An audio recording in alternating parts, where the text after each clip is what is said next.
Trading नहीं हो रही है ना? क्यों नहीं हो रही है? क्योंकि तुम लोगों को टेक्निकल एनालिसिस नहीं आता, उसकी वैल्यू नहीं पता है, टेक्निकल एनालिसिस समझ में ही नहीं आ रहा है। अब टेक्निकल एनालिसिस है क्या? वो जो आप चार्ट देखते हो ना ट्रेडिंग में, वहाँ पे जो भी कैंडल्स का बिहेवियर होता है, पैटर्न्स बनते हैं, इंडिकेटर्स होता है, लेवल्स होते हैं, उन पे जो वर्क करते हैं, हम एनालाइज करते हैं, उसी को हम टेक्निकल एनालिसिस कहते हैं। तो आज हम इस वीडियो में टेक्निकल एनालिसिस को ही सीखेंगे, जैसे कि price action, trade signals, possible entry और exits, stop loss, target and trailing stop loss. इन सभी चीजों को हम टेक्निकल एनालिसिस में जानेंगे और सीखेंगे। तो इस वीडियो को पूरा देखना ताकि आप किसी भी ट्रेडर से पीछे ना रह जाओ। और एक और चीज, मैं आपको यहाँ पर रट्टू मार तोता नहीं बनाने वाला हूँ। मैं आपको वही चीजें बताऊंगा जो कि आपको जरूरी है, काम आएंगे ट्रेडिंग में। और उन सभी चीजों को हम सिंपल तरीके से सीखेंगे, जैसे हम बात करते हैं ना आपस में, बिल्कुल उसी भाषा में, कोई भी किताबी भाषा नहीं। तो चलिए आज की क्लास को हम स्टार्ट करते हैं। सबसे पहली चीज आती है what is analysis.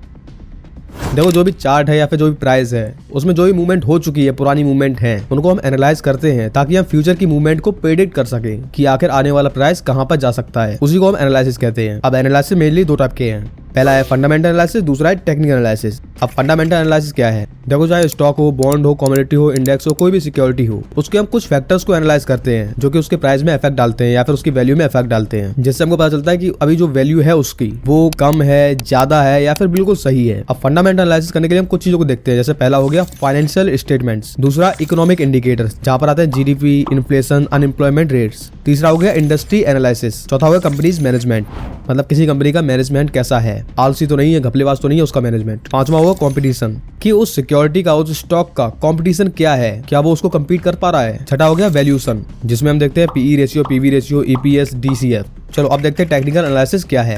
Technical analysis में पूरा फोकस अपने चार्ट पर रखते हैं, क्योंकि जो भी ट्रेडर टेक्निकल एनालिसिस में मानता है, उस पर बिलीव करता है, उसका मानना ये होता है जो भी कंपनी है, असेट है, उसके अंदर जो भी चलता है, उसके अंदर जो भी मैनेजमेंट हो रहा है या फिर जो भी चल रहा है, कि जैसे कोई कंपनी है या फिर असेट है, उसके अंदर जो भी चलता है वो सब कुछ हमको प्राइस यानी चार्ट पर दिख जाता है, यानी भाव भगवान है। अब टेक्निकल एनालिसिस करने के लिए हम कुछ चीजों का यूज करते हैं, जैसे chart patterns, candlestick pattern, technical analysis, support and resistance levels, trend analysis, volume analysis, market sentiment indicators, Fibonacci retracement और भी बहुत सारी चीजें हैं। और इन सभी चीजों का फोकस कहां पे जाता है? सिर्फ चार्ट पर रहता है, मतलब हमको अपने चार्ट से कहीं और जाने की जरूरत नहीं पड़ती है। चलिए नेक्स्ट पॉइंट है हमारा बेसिक्स ऑफ कैंडल्स। क्योंकि आपको जो भी चार्ट दिखता है वहां पर क्या चीज दिखती है? कैंडल्स होती हैं। तो अगर आपको प्राइस एक्शन ट्रेडिंग या फिर टेक्निकल एनालिसिस सीखना है तो सबसे पहले आपको कैंडल्स को मास्टर करना होगा। तो चलिए आते हैं बेसिक्स ऑफ कैंडल्स पे, जहाँ पे सबसे पहले आते हैं तीन टाइप्स की कैंडल्स। सबसे पहले आती है बुलिश, जिसमें हमारी बॉडी जो होती है वो ग्रीन होती है और बुलिश इंडिकेट करती है प्राइस की अप ट्रेंड में, मतलब प्राइस ऊपर जा रहा है, बढ़ रहा है प्राइस। सेकंड आती है बेयरिश, जो कि रेड कैंडल होती है, इसका मतलब होता है करेक्शन आ रहा है प्राइस में, मतलब प्राइस नीचे जा रहा है, डाउन साइड में। तीसरी आती है डोजी, जिसमें बॉडी होती ही नहीं है, नाम मात्र के लिए होती है। अब ये ग्रीन या फिर रेड कैसी भी हो सकती है। अब डोजी होती है वो न्यूट्रल होती है, यानी अनसर्टेनिटी को दिखाती है, ना वो बुलिश होती है ना बेयरिश होती है। अब यहीं पे कैंडल्स में चार मेजर पार्ट और आते हैं। नंबर 1 हो गया ओपन, जहां से प्राइस ओपन होता है। नंबर 2 हो गया क्लोज, जहां पर प्राइस बंद होता है जाके। नंबर 3 हो गया हाई, कहां तक गया है ऊपर प्राइस। नंबर 4 लो, मतलब कहां तक गया है नीचे तक प्राइस उस कैंडल में। अब एक बुलिश कैंडल और बेयरिश कैंडल में ओपन एंड क्लोज अलग अलग होता है। अगर ग्रीन कैंडल है, बुलिश कैंडल है, तो नीचे उसका ओपन होगा और ऊपर उसका क्लोज होगा। और बेयरिश कैंडल में यानी कि रेड कैंडल में उसका ओपन जो होता है वो ऊपर की तरफ होता है और क्लोजिंग नीचे की तरफ होती है। सेम डोजी में होता है, अगर वो ग्रीन डोजी है तो नीचे ओपनिंग होगी, ऊपर क्लोज होगा। अगर वो रेड डोजी है तो ऊपर ओपनिंग, नीचे क्लोजिंग। और जो हाई एंड लो होता है वो सेम ही होता है, मतलब ऊपर की तरफ जो भी ये विक दिखती है अगर है तो इनसे हम हाई एंड लो देख सकते हैं। चलिए अब आते हैं हम कैंडलस्टिक पैटर्न्स पर। जब भी कोई एक कैंडल या फिर एक से ज्यादा कैंडल पास में आती हैं, आपस में एक फॉर्मेशन बनाती हैं, जिससे कि हमको अंदाजा लगता हो या फिर थोड़ा सा प्रेडिक्ट कर सकते हैं कि आगे क्या मूवमेंट हो सकती है। क्योंकि कुछ कैंडल आपस में आकर एक फॉर्मेशन बनाती है, जिससे कि वो कुछ चीजों को इंडिकेट करती हैं, सिग्नल देती हैं। अब इन सिग्नल्स का यूज करके हम अपनी ट्रेड को लेते हैं या फिर एग्जिट करते हैं। तो इन्हीं चीजों को हम कैंडलस्टिक पैटर्न्स बोलते हैं। अब इसमें तीन टाइप के कैंडलस्टिक पैटर्न्स होते हैं। एक होता है कंटिन्यूएशन पैटर्न्स, यानी कि प्राइस पहले ऊपर जा रहा था और कुछ देर रुका, कुछ पैटर्न बनाया, फिर उसके बाद दोबारा से ऊपर जाने लगा, तो इसे बोलते हैं कंटिन्यूअस, मतलब अपनी ही डायरेक्शन में दोबारा से वही मूवमेंट देना। दूसरा होता है रिवर्सल। रिवर्सल का मतलब ऐसा होता है प्राइस जा रहा था ऊपर और कुछ फॉर्मेशन बनाया कैंडल्स ने, उसके बाद वहां से वो नीचे आ गया है, तो इसे बोलते हैं रिवर्सल, मतलब एक डायरेक्शन में जाने के बाद में वहां से लौट आना, रिवर्सल पैटर्न्स होते हैं। तीसरा आता है न्यूट्रल पैटर्न्स। अब ये जो भी कैंडल्स होती हैं, पैटर्न्स होते हैं, ये न्यूट्रल होते हैं, ना ही ये बेयरिश इंडिकेट करते हैं, ना बुलिश, ना कंटिन्यूएशन, ना रिवर्सल। ये दिखाती है कि अनसर्टेनिटी, यानी कि न्यूट्रल है, इसका कोई भी वैल्यू नहीं है। बट इन कैंडल्स के बाद में जो मूवमेंट आती है वो भी अच्छी ट्रेड देती है। अब कैंडलस्टिक पैटर्न्स के कुछ एग्जांपल्स हैं, जैसे कि हैमर हो गया। अब हैमर जो है वो रिवर्सल बुलिश कैंडलस्टिक पैटर्न है, मतलब किसी चार्ट में एक प्राइस नीचे गिरते हुए आ रहा था और अचानक से हमको ऐसी एक कैंडल दिखाई देती है जिसकी जो बॉडी होती है वो ऊपर की तरफ होती है और इसमें जो विक है वो नीचे की तरफ काफी बड़ी होती है। अब इस कैंडल के बाद में जैसे ही कोई भी एक ग्रीन कैंडल इसके हाई को ब्रेक करती है तो ये होता है बुलिश ट्रेड का सिग्नल और इस कैंडल को हम बोलते हैं हैमर कैंडलस्टिक पैटर्न। अब ऐसे ही बहुत सारी कैंडलस्टिक पैटर्न्स हैं, जैसे कि शूटिंग स्टार हो गया, डोजी हो गया, मॉर्निंग स्टार हो गया, मारुबोजू कैंडल्स हो गई। अब आते हैं चार्ट पैटर्न्स पर। कैंडलस्टिक पैटर्न्स में क्या होता है, कुछ कैंडल्स आपस में आकर एक पैटर्न बनाती है जो कि हमको ट्रेड का सिग्नल देती है या फिर एंट्री लेने के लिए हमारी हेल्प करती है, सपोर्ट करती है। वैसे ही होते हैं चार्ट पैटर्न्स पर। चार्ट पैटर्न्स में क्या होता है, यहाँ पर बहुत सारी कैंडल्स आपस में आती है, पास में आती है, तब एक चार्ट बनाती है, मतलब लिटरली आप उसको ड्रॉ कर सकते हो। और जब भी उन चार्ट पैटर्न्स पे ब्रेकआउट आता है, उस चार्ट को ब्रेक करता है, उस फिगर को ब्रेक करता है प्राइस, तब हमारे लिए वहां पर ट्रेड बनती है। जैसे प्राइस नीचे से ऊपर आ रहा था और अचानक से काफी देर के लिए वहां पर एक रेंज बनाने लगता है, वहां पर रुकता है थोड़ा सा प्राइस और इसको हम ट्रेंड लाइन से ड्रॉ कर लेते हैं, एक रेंज बना देते हैं। और जब भी प्राइस इसको ब्रेक करके ऊपर जाता है तब हमको ट्रेड का सिग्नल मिलता है कि हमको यहाँ से ट्रेड लेनी है। अब इस पैटर्न को क्या बोलते हैं हम, फ्लैग चार्ट पैटर्न। और ये जो पैटर्न था वो कंटिन्यूएशन वाला बुलिश पैटर्न था, मतलब प्राइस उसी डायरेक्शन में दोबारा से चलने लगेगा ऊपर की तरफ।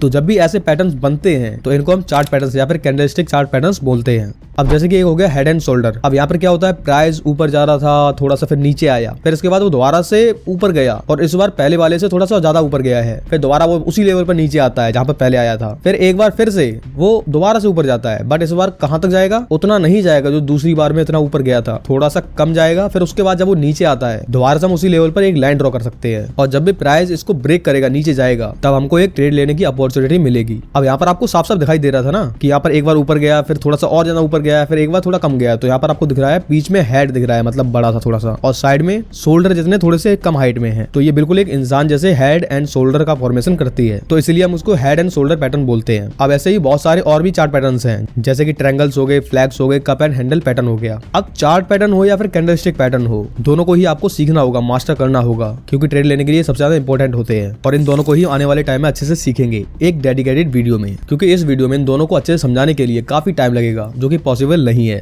तो दोनों को ही आगे आने वाले वीडियो में अच्छे से समझेंगे कि कैसे ट्रेड लेनी है, कहां पे स्टॉप लॉस होना चाहिए, कहां पे उसका टारगेट होना चाहिए, रिस्क रिवॉर्ड क्या रखना चाहिए, ये सब कुछ। और जैसे ही कैंडलस्टिक पैटर्न या फिर चार्ट पैटर्न्स की पीडीएफ हिंदी में तैयार होती है, वैसे ही उसका लिंक आपको डिस्क्रिप्शन में मिल जाएगा, बहुत ही अफोर्डेबल रेट में। चलिए अब आते हैं नेक्स्ट पॉइंट पे, जो कि हमारा वॉल्यूम। देखो, जो भी प्राइस होता है, कैंडल्स होती हैं, वो हमको बताता है किसी भी सिक्योरिटी या फिर एसेट का प्राइस क्या चल रहा है, क्या चल रहा था। बट जो वॉल्यूम है वो भी बहुत ज्यादा इंपॉर्टेंट है। मान लो जो कैंडल्स है वो ट्रेडिंग में 70% इंपॉर्टेंट है, तो वॉल्यूम भी 30% इंपॉर्टेंट है। ट्रेडिंग के टाइम पे आपको वॉल्यूम को नजरअंदाज नहीं करना है। चलिए सबसे पहले जानते हैं वॉल्यूम है क्या। देखो, जो वॉल्यूम होता है वो रेफर करता है कि किसी भी सिक्योरिटी के शेयर्स, कॉन्ट्रैक्ट्स या फिर यूनिट्स को कितना बेचा गया है, कितना खरीदा गया है, मतलब किसी भी चीज को कितना बेचा जा रहा है, कितना खरीदा जा रहा है एक टाइम पर, उसी को वॉल्यूम बोलते हैं। मतलब किसी भी शेयर को एक घंटे में 100 बार खरीदा और बेचा गया है, तो ये जो वॉल्यूम है ये कम होगा, मतलब बाइंग सेलिंग कम हुई है। अब यहीं पर एक घंटे में कम से कम 10 लाख बार एक शेयर को खरीदा बेचा गया है, तो ये वॉल्यूम हाई होगा, मतलब उस टाइम में उस शेयर की काफी ज्यादा बाइंग सेलिंग की गई है, तो ये होता है हाई वॉल्यूम। अब वॉल्यूम को हम अलग अलग टाइम पे भी देख सकते हैं, जैसे कि 1 मिनट हो गया, 5 मिनट हो गया, 1 वीक हो गया, 1 डे या फिर मंथ वाइज भी देख सकते हैं कि पार्टिकुलर डेट में कितनी ज्यादा बाइंग सेलिंग हुई है, कितना वॉल्यूम रहा है। अब जितना ज्यादा वॉल्यूम होगा वो हमको शो करेगा उस सिक्योरिटी में, उस असेट में कितनी ज्यादा लिक्विडिटी है। तो अगर आप उस जगह पे ट्रेड करते हो जहाँ पे लिक्विडिटी अच्छी है, तो आप बाइंग सेलिंग जब भी करोगे तो तुरंत आपकी बाइंग सेलिंग एग्जीक्यूट हो जाएगी। और कभी कभी जो प्राइस होता है, जो कैंडल्स होती है, वो कभी कभी झूठ बोल जाती है, बट वॉल्यूम झूठ नहीं बोलता है। कैसे? जैसे मान लो एक पर्सन है जो कि मार्केट में जाता है सेब लेने के लिए। अब उस टाइम पे जो सेब का रेट चल रहा है 1 kg का है 100 रुपीज, मतलब 100 रुपीज पर केजी। 1 किलो सेब का भाव है 100 रुपए। अब उस पर्सन ने 1 किलो सेब को 500 रुपए पर केजी के रेट से खरीदा है। अब इसका मतलब ये थोड़ी ना उस टाइम पर उस सेब का रेट जो है वो 500 रुपए पर केजी हो गया है। हो सकता है उसने मजाक मजाक में खरीद लिया हो। पर जब भी कोई भी पर्सन 1000 किलो सेब को 500 रुपए के रेट पे खरीदता है, तब हम थोड़ा सा सोच सकते हैं कि सेब का जो रेट है वो बढ़ गया है, क्योंकि कोई भी इतना बड़ा पागल थोड़ी ना है जो कि 1000 किलो सेब को 500 रुपए के रेट पे खरीदेगा, मतलब 5 गुनी कीमत में। 1 किलो तो कोई भी खरीद सकता है मजाक में ही, बट 1000 किलो मजाक थोड़ी ना है। तो वैसे ही जब भी हम ट्रेडिंग करते हैं, कोई भी चार्ट है, कोई भी एसेट है, कोई भी सिक्योरिटी है, तो जो ऑपरेटर्स होते हैं वो कभी कभी कम शेयर्स को हाई रेट पे खरीद देते हैं। अब जिससे होता क्या है, प्राइस जो होता है वो डायरेक्टली ऊपर जाने लगता है जल्दी जल्दी से। अब इसको देखकर जो रिटेल ट्रेडर्स होते हैं उनको लगता है कि प्राइस ऊपर जा रहा है तो बाइंग कर लो। और जब भी वो बाइंग करते हैं, अब जिसके बाद में जो ऑपरेटर्स हैं वो अपने शेयर्स को एग्जिट कर देते हैं, अपनी क्वांटिटी को एग्जिट कर देते हैं, जिससे कि रिटेल ट्रेडर्स का पैसा डूब जाता है। बट यहीं पर अगर किसी ने बाइंग की है और वहां पर हाई वॉल्यूम आता है, इसका मतलब ये है कि यहाँ पर जो भी ये बाइंग कर रहा है वो मजाक के मूड में नहीं है, क्योंकि इतना ना हाई वॉल्यूम है। यहाँ पर अगर उन्होंने बाई की है मजाक के लिए, तो प्राइस ऊपर जाने के बाद अगर ये सेल भी करते हैं तब भी इनको को प्रॉफिट नहीं होगा। तो जब भी आपके ब्रेकआउट या फिर एंट्री के टाइम पर हाई वॉल्यूम दिखता है, इसका मतलब है कोई भी बड़ा ट्रेडर मजाक के मूड में नहीं है, तो आपकी ट्रेड आपकी फेवर में जा सकती है, बहुत ज्यादा पॉसिबिलिटी हो जाती है। तो जब भी आप ब्रेकआउट ट्रेडिंग करते हो, जब भी एंट्री लेने की बात होती है, तो तब आपको वॉल्यूम का जरूर एनालिसिस करना है कि जो प्राइस ऊपर ब्रेकआउट दिख रहा है वो सही है या फिर गलत है। तो वॉल्यूम का यूज जरूरी है आपके लिए। अगर आप वॉल्यूम एनालिसिस करना नहीं जानते हो तो सबसे पहले आपको वॉल्यूम में 4 चीजों को सीखना होगा। पहला, अगर प्राइस ऊपर जा रहा है और वॉल्यूम भी साथ में ऊपर ही जा रहा है तो यहाँ पर ये बहुत ही स्ट्रॉन्ग बुलिश मोमेंटम होता है, यानी कि यहाँ पर बुलिश ट्रेड के सक्सेसफुल होने के चांसेस ज्यादा है। और अगर प्राइस तो ऊपर जा रहा है पर जो वॉल्यूम है वो नीचे गिर रहा है तो ये अनरिलायबल बुलिश मोमेंटम होता है, यानी कि आपको यहाँ पर सावधान होने की जरूरत है अगर आप एक बुलिश ट्रेड लेने वाले हो। और अगर प्राइस नीचे जा रहा है और वॉल्यूम ऊपर जा रहा है तो ये स्ट्रॉन्ग बेयरिश मोमेंटम होता है, यानी कि बेयरिश ट्रेड आपके लिए सक्सेसफुल हो सकती है। पर अगर प्राइस तो नीचे जा रहा है पर जो वॉल्यूम है वो भी नीचे जा रहा है उसके साथ में, तो ये भी अनरिलायबल बेयरिश मोमेंटम है। तो यहाँ पर बेयरिश ट्रेड के टाइम पर आपको थोड़ा सतर्क रहने की जरूरत है, सावधान होना होगा आपको, नहीं तो आपका पैसा डूब सकता है। तो हमने इस वीडियो में जाना टेक्निकल एनालिसिस क्या है, फंडामेंटल एनालिसिस क्या है, किन चीजों का यूज होता है, कैंडल्स के बेसिक्स को जाना हमने, कैंडलस्टिक पैटर्न्स क्या होता है, चार्ट पैटर्न्स क्या होते हैं और वॉल्यूम क्या है और इसका यूज क्या है। अब हम इसके नेक्स्ट वीडियो में हम जानेंगे सपोर्ट एंड रेजिस्टेंस लेवल्स के बारे में कि आखिर सपोर्ट एंड रेजिस्टेंस को कैसे हम ड्रॉ करते हैं, उसका यूज कैसे करते हैं, इसको हम बिल्कुल डिटेल में समझेंगे। और इस वीडियो को आने में ज्यादा टाइम नहीं लगने वाला है, बस आपको थोड़ा सा वेट करना होगा। और तब तक जो भी पिछले वीडियोस हैं इस सीरीज के उनका रिवीजन जरूर करना और थोड़े से नोट्स भी बना लेना, क्योंकि अगर आप नोट्स बनाते हो तो आपको ये 10 मिनट या 25 मिनट की वीडियो दोबारा देखनी नहीं पड़ेगी। वहां से आप सिंपली 4 से 5 मिनट में रिवीजन कर सकते हो। हाँ, अगर ट्रेडिंग करनी है, ट्रेडर बनना है, थोड़ी सी मेहनत तो करनी पड़ेगी। और अगर आपको थोड़ी सी इमोशंस या फिर साइकोलॉजी में प्रॉब्लम होती है, उसके बारे में थोड़ा जानना है, तो आप लेफ्ट वाली वीडियो पे क्लिक करके देख सकते हो और अदर वीडियोस के लिए राइट में क्लिक करके देख लो। And one more thing, keep learning, keep growing.